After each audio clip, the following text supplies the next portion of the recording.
wabarakatuh. Perkenalkan, nama saya Mehdi Madafikia dengan NIM 23053360958. Di sini saya akan mempresentasikan tugas jurnal dan kita kelompok 16. Ini anggotanya Vaisnava, kemudian saya sendiri. Kemudian yang pertama yaitu Studies Performance Prediction Using Machine Learning Algorithm. Di sini maksudnya yaitu menurut Ahmed menggunakan dataset besar dengan jumlah mahasiswa sebanyak 32.582 mahasiswa dari Universitas Wolo yang berada di daerah Ethiopia. Kemudian hasil ujinya itu terdapat keempat algoritma. Yang pertama yaitu KNN, Decision Tree, Naive Bayes, dan SFM. Nah, hasilnya yaitu SFM itu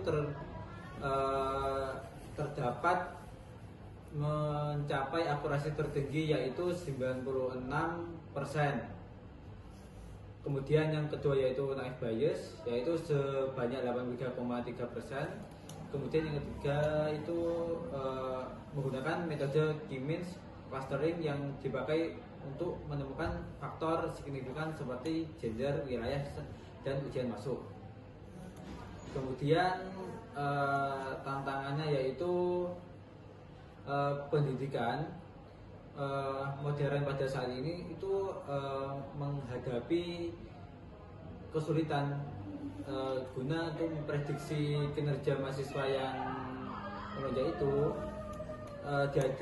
Diadakannya sistem e-learning untuk yang minim interaksi langsung. Kemudian angka putus kuliah tertinggi menjadi tantangan besar sehingga diperlukan metode berbasis data untuk mengidentifikasi mahasiswa berisiko sejak dini.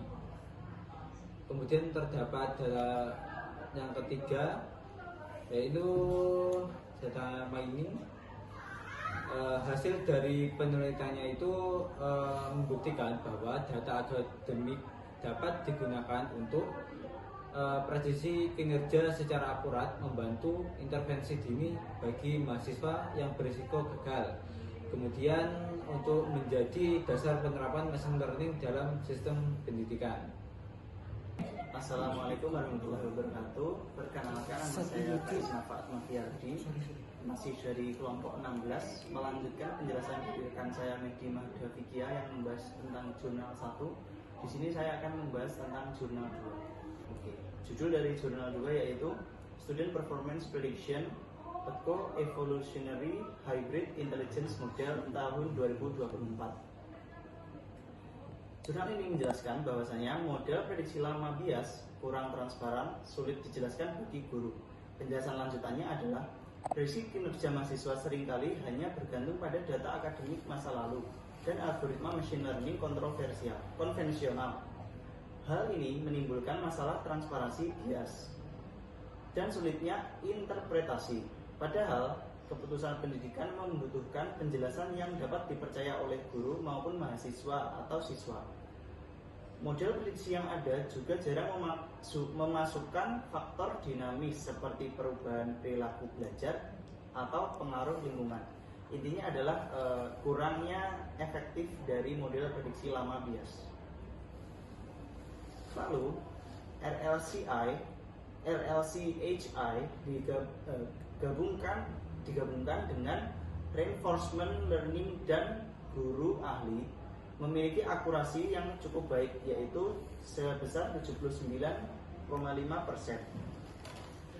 Penelitian ini mengusulkan model Co-Evolutionary Hybrid Intelligence (CHI) dengan algoritma reinforcement learning, human expertise atau disingkat menjadi RLCHI. Model terdiri dari dua modul. Modul pertama yaitu mengklasifikasikan guru berdasarkan tingkat keahlian menggunakan 6 algoritma machine learning. Model kedua yaitu memprediksi kinerja mahasiswa dengan menggabungkan reinforcement learning dan pendapat guru ahli untuk meningkatkan akurasi serta interpretabilitasnya. Hasilnya yaitu menunjukkan bahwa RLCHI lebih unggul daripada model RL murni dengan akurasi yaitu sebesar 79,5% dibanding RL murni yaitu sekitar 71,9%. Nilai precision, recall, dan F1 score juga meningkat. Pada kesimpulan dari jurnal kedua ini adalah kolaborasi AI dan manusia hasilkan prediksi lebih akurat, transparan, dan juga terpercaya. Kesimpulannya adalah model RLCHI menunjukkan bahwa kolaborasi kecerdasan buatan dengan keahlian manusia dapat menghasilkan prediksi kinerja mahasiswa yang lebih akurat, transparan, dan kontekstual. Penelitian ini menekankan pentingnya explainable AI dalam pendidikan, sehingga prediksi tidak hanya akurat tetapi juga dipercaya oleh stakeholder. Selanjutnya, jurnal 3 akan dilanjutkan oleh rekan saya, Megdi Madhavia. Ini saya melanjutkan dari jurnal yang kedua. Di sini saya menjelaskan tentang judul Long Term Students Performance Prediction Using Learning Ability Self-Adaptive Algorithm. Nah, di sini LASA adaptif menyesuaikan kemampuan belajar individu hasil lebih stabil dan akurat.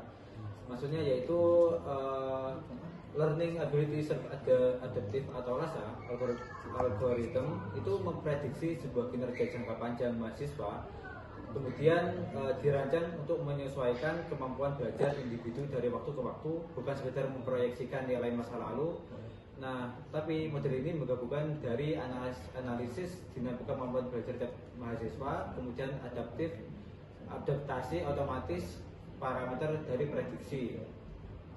Kemudian terdapat prediksi akademik biasanya jangka pendek, sulit dipantau perkembangan belajar dari mahasiswa yang berkelanjutan.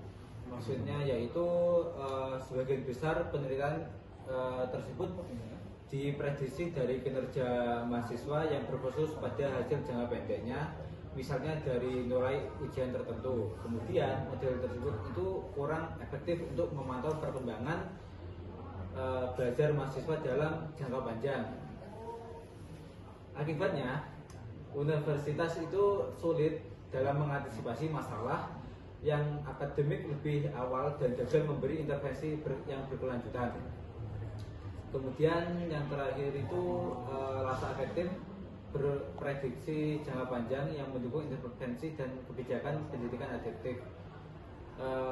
Kesimpulannya dari ini LASA itu memberikan pendekatan baru untuk memprediksi performa akademik jangka panjang dengan lebih adaptif, dan model ini itu tidak hanya memfokuskan pada data statis, melainkan juga memperhitungkan perubahan kemampuan belajar para mahasiswa yang hasilnya yaitu lebih relevan untuk intervensi jangka panjang dan kebijakan pendidikan adaptif, seperti itu. Dari kami kelompok 15, mohon maaf tadi salah menyebutkan kelompok 16 karena di spreadsheet kami mengira kelompok 16. Kurang lebihnya mohon maaf. Wassalamualaikum warahmatullahi wabarakatuh. Waalaikumsalam.